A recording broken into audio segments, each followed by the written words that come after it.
ये बताएँ कि कोई मेडिकल ट्रीटमेंट भी है, जिससे हम नशे को दूर कर सकें?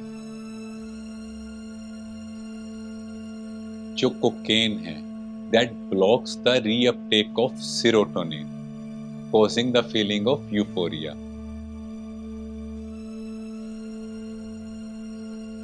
आपको डॉक्टर ने प्रिस्क्राइब किया है सीडेटिव पिल्स के लिए, नींद की गोली के लिए, वो जितने टाइम के लिए आपको बोला और जितनी डोज बोली है, काइंडली उससे ज्यादा कंज्यूम नहीं करें।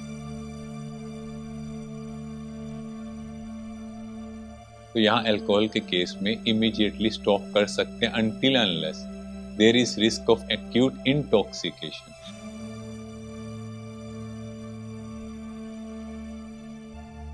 डॉक्टर साहब, जैसे हमने लास्ट टाइम जाना कि मेंटल स्ट्रेंथ का बहुत बड़ा रोल है। आप अब हमें ये बताएँ कि कोई मेडिकल ट्रीटमेंट भी है, जिससे हम नशे को दूर कर सकें?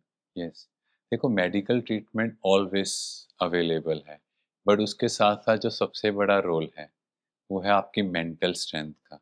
क्योंकि मेडिसिन से एक बार तो हम टेम्परेरी इसको क्योर कर सकते हैं, जी, बट जब तक आपकी मेंटल स्ट्रेंथ नहीं होगी तब तक आप इसको लॉन्गेविटी में कैरी नहीं कर सकते। जी, और हर चीज़ का ट्रीटमेंट है, बट ये जो मेडिकल ट्रीटमेंट है या जो अभी हम डिस्कस भी करेंगे, देखो हम लोग सिर्फ ब्रीफली बात कर रहे हैं, पर कोई भी ये ना सोचे कि वो इस बेसिस पे किसी ड्रग का नाम पता लगा और वो खुद अप्लाई करने लग जाए या घर पे ले। नो, जी, कोई भी व्यक्ति जो डी एडिक्शन में जाना चाहता है, अपने आप को इस एडिक्शन से फ्री करना चाहता है, वो विदाउट मेडिकल सुपरविजन या गाइडेंस के इन चीज़ों को प्रैक्टिस ना करे। जी, बिकॉज़ क्या होता है, क्योंकि विथड्रॉल सिम्पटम्स हर एक ड्रग के अलग हैं और वो किस इंटेंसिटी से उस ड्रग को कंज़्यूम कर रहा था, वो भी हर एक का अलग होगा। जी, हर एक की बॉडी अलग वे में रिस्पॉन्स करेगी। हाँ जी, सो ये जो भी चीज़ें हैं, वो हमेशा मेडिकल सुपरविजन में होनी चाहिए। बट हम थोड़ा-सा जो हमने 5 कैटेगरीज़ ऑफ ड्रग्स के बारे में जाना था, थोड़ा-सा उसके बारे में समझते हैं। जैसे फर्स्ट कैटेगरी थी कैनाबिस इंडिका। तो ये जो ड्रग्स हैं, इनका विथड्रॉल जो सिम्पटम्स हैं, वो बहुत माइल्ड हैं, हाँ बहुत जी, लाइट हैं, जो हमने पहले भी जाना था। जी, तो इतना कुछ इनका साइकियाट्रिक डिपेंडेंस या फिज़िकल डिपेंडेंस नहीं होता। सिर्फ़ कुछ symptomatic treatment is required in it. Next was morphine and cocaine. तो हम थोड़ा मॉर्फिन एंड कोकेन का वर्किंग समझते हैं। जो कोकेन है that blocks the reuptake of serotonin causing the feeling of euphoria. तो सेरोटोनिन जो है वो क्या है, मूड एलिवेटिंग हार्मोन है, हैप्पी हार्मोन है। Happy hormone. तो कोकेन क्या करता है, उसका रीअपटेक जो उसको ब्लॉक करता है। बेसिकली जितने भी ये ड्रग्स हैं, ये ब्रेन के अंदर कुछ ना कुछ न्यूरॉन्स में चेंजेस लेके आते हैं, जिसकी जी, वजह से हमारे अंदर कुछ ना कुछ अलग सेंसेशंस क्रिएट होती हैं। जी, एंड जो मॉर्फिन है, वो बॉडी के अंदर सेरोटोनिन का लेवल रेज़ करता है, जिससे आपको प्लेज़र की फीलिंग आती है। और जो कोकेन है, वो फिज़िकल डिपेंडेंस इतनी ज़्यादा क्रिएट नहीं करता, बट साइकोलॉजिकल डिपेंडेंस ज़्यादा है। तो ऐसे पेशेंट्स को आप समझते हो कि कितना आपको मोटिवेट करना पड़ेगा, बिकॉज़ उनका माइंडसेट ऐसा हो गया कि इसके बिना काम नहीं चलेगा। हाँ जी, और जैसे क्रोनिक कोकेन एडिक्ट हैं, तो वहाँ पर जैसे ब्रोमोक्रिप्टिन है, ऐसे मेडिसिन्स अवेलेबल हैं, but again under medical supervision you will have to take it. ऐसे नहीं ले सकते हम। जी, third category was of antidepressant या sedative pills that block the reabsorption of serotonin that modulates our mood. मतलब वो सेरोटोनिन का ब्लॉक कर रहे हैं रीअब्सॉर्प्शन, जिससे हमारा मूड एलिवेट हो। और कहीं न कहीं ये ड्रग्स कोई ज़्यादा इफ़ेक्ट नहीं कर रहे थे, बिकॉज़ 2 टू 4 वीक्स का एक पीरियड होता है।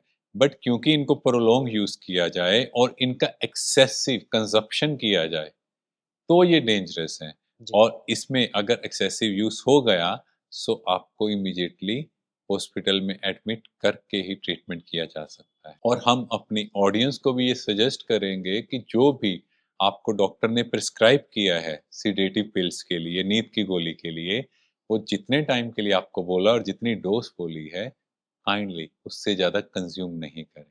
जो फोर्थ कैटेगरी हमने जानी थी एम्फीटामिन, जो हमारे मूड को एलिवेट कर रहा है by stimulating the release of dopamine. और जब इसके डी एडिक्शन का ट्रीटमेंट होगा तो क्या प्रॉब्लम आएगी, क्योंकि मूड एलिवेट है तो डिप्रेशन की दिक्कत आएगी। जी, तो यहाँ पर बहुत केयरफुली डॉक्टर्स की सुपरविजन में एंटी डिप्रेसेंट यूज किए जाएंगे, ताकि उनका मूड एकदम से डिप्रेस ना हो जाए।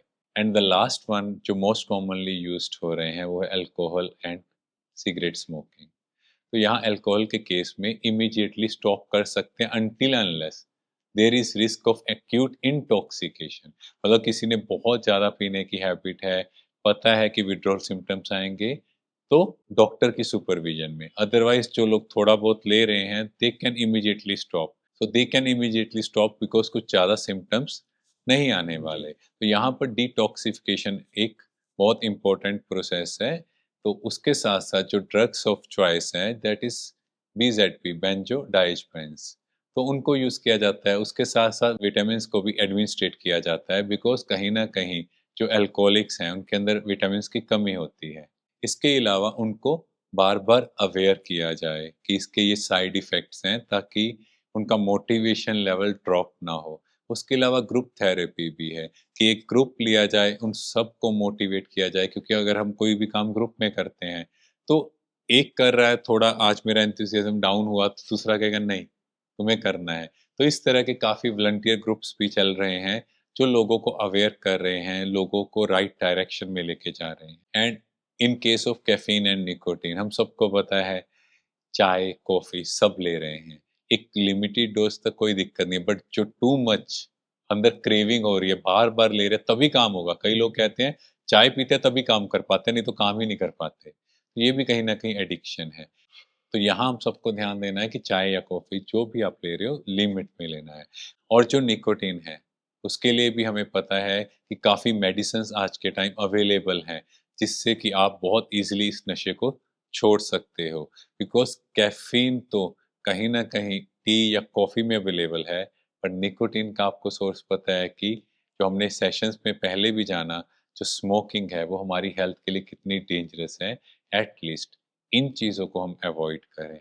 और जितना भी अभी तक हमने जाना, पर इसमें सबसे इम्पोर्टेंट रोल है राज योगा मेडिटेशन का, जिसके द्वारा हम इन सारी प्रॉब्लम्स को बहुत ईज़िली ठीक कर सकते हैं क्योंकि हमारी will power and mental power हमें हेल्प करेगी इन प्रॉब्लम से मूव ऑन करने में।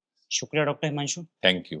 तो दोस्तों, अभी हमने कुछ मेडिकल ट्रीटमेंट के बारे में जाना, कई ड्रग्स हैं जिसके बारे में हमने जाना, कैसे हम नशे को छोड़ सकते हैं।